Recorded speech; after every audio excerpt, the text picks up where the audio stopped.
able to make a lot of skulls cheaply and easily has always been a goal of mine.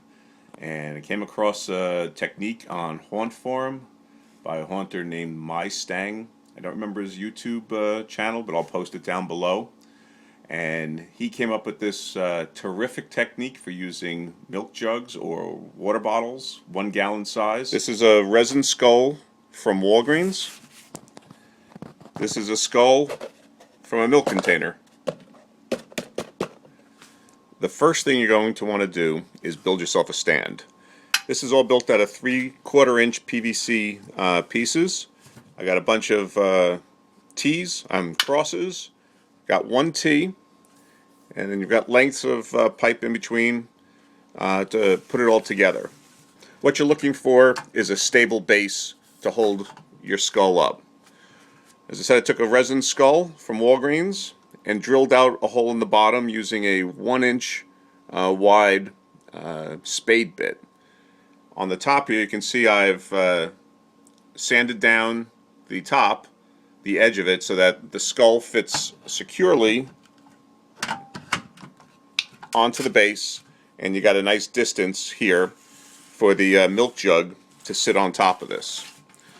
You'll notice it's sitting in a pan here, and that's because I'm going to put water in this pan. And we'll need that later on, for after you heat up the milk jug and it starts to melt. You're going to want to use the water to cool it down and to form it over the details here. Once you've got your water in your pan, and all we'll be using is just a simple cheap shop brush that I got from Harbor Freight Tools. You're ready to cut the milk jug.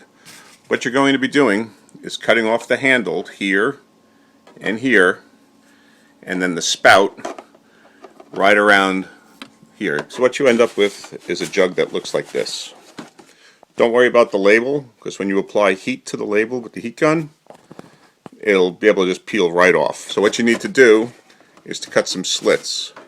One here, down to here, and then a couple along here, and it'll allow it to fit over the skull. So the slits I ended up making have the jug looking like this. Doesn't matter if it's all dented up, because they'll come out anyway. But here, just a couple of slits around, and that way the skull will be able to fit inside the milk jug. Once you have the jug on top, you'll want to orient the jug, so you want to have as much plastic covering the skull as possible. What you'll do then is use the heat gun like this and go over the plastic. First thing I'm going to do though is take off this label.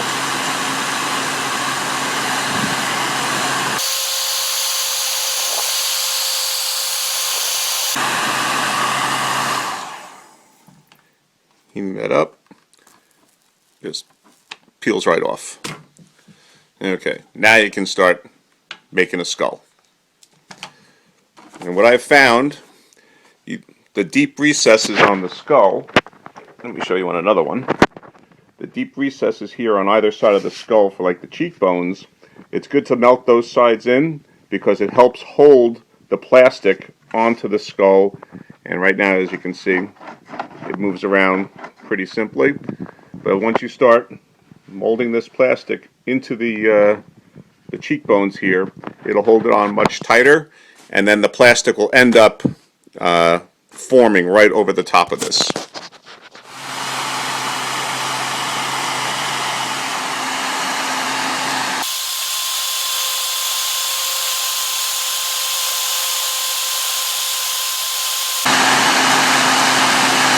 What I want to show you here, as you can see, the plastic is actually turning clear in here. That's what you're looking for, this clear. Now it's cooling off, so it's turning opaque again. But you want that clear plastic.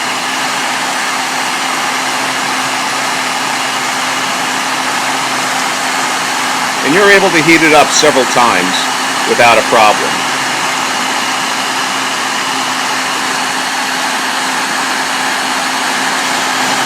You want to go for a large area of plastic. I found it's better to work in large areas than in smaller areas.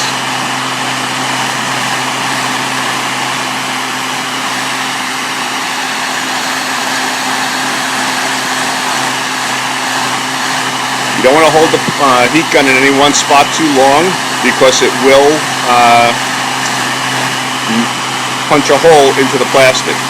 So you can actually see it starting to do it on its own just from the air from the heat gun pushing it against the skin and forming it underneath. Now what you can do is you take your paintbrush, dip it in the water, and just start putting it on there. You see it automatically cools it down and it starts holding the shape.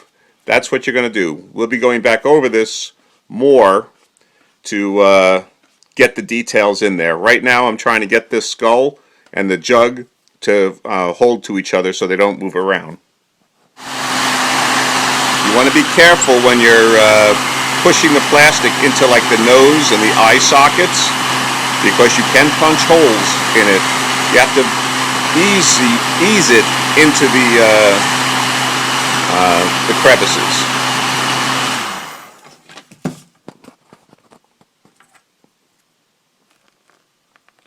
So you're just pushing in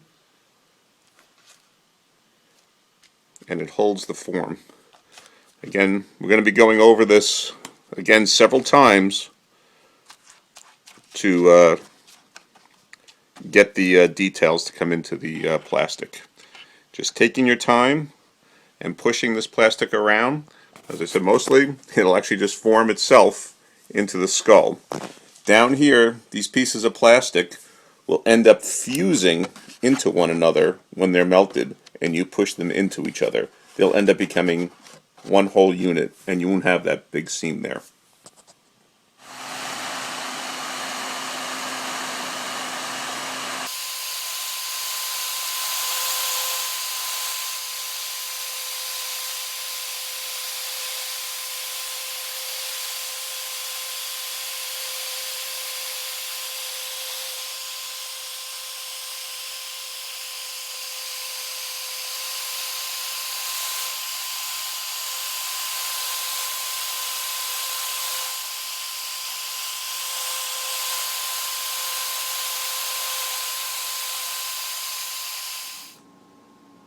So after about a half hour or so, this is where we sit with it. The plastic is pretty much fused to the skull, and it's a process of basically letting it heat and cool and heat and cool, and that helps it shrink to the form of the skull and hug the details. Now I do want to go back though, and I want to try and get a few more details like along the teeth here to bring them out a little bit more prominently. So I also want to show you though, after about my third or fourth skull here, my PVC pipe is starting to bend a little bit, so you want to have a couple of these on hand after a while, because it will, with all the heat. Of course the resin skull does trap a lot of heat and it's still hot right now, and which is why when we're done I'm going to take this and plunge it into a bucket of cold water to cool it off immediately, and it'll help us remove the plastic from the skull. So right now it's been cooled off in the water and it's ready to be taken off. So what I will be doing is I'll be making a slit up the back here and up to about the crown, and that'll help me take it off around the resin skull underneath.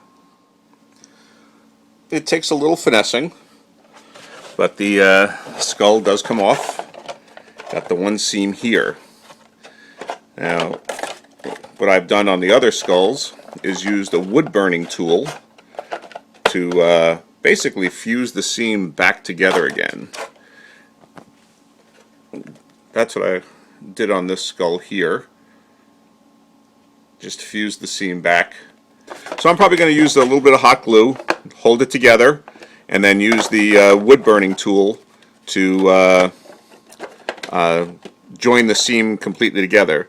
But as you can see, hope you can see, you get some pretty good detail here. Now if you notice in the nostril there, I did end up burning a hole because you push, when that plastic is all clear and thin and you're pushing in there, you can tear it, as I did there.